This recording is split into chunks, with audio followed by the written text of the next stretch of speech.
And also different in the sense that I think it's very hard, if you were doing a story where you're following an athlete now for a long period of time, I don't know if you could do it anymore in the same way because of the way that the world is and how, in other words, our story would have come out in 15-second increments, on TikTok Right. or whatever.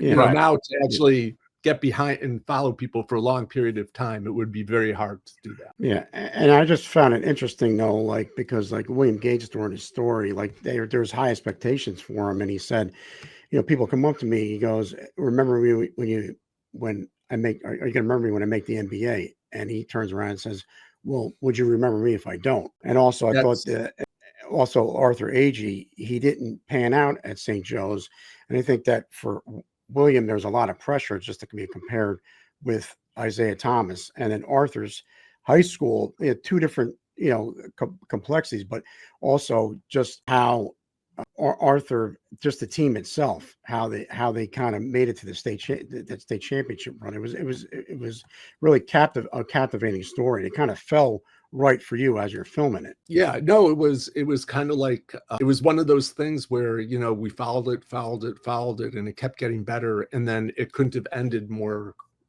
perfectly in that sense. But I mean, yeah, and the other thing that was interesting too is that, like all things, for instance, William and Arthur actually knew each other. We didn't know that because we were outsiders, coming in. But literally, William and Arthur had played ball against each other and stuff like that.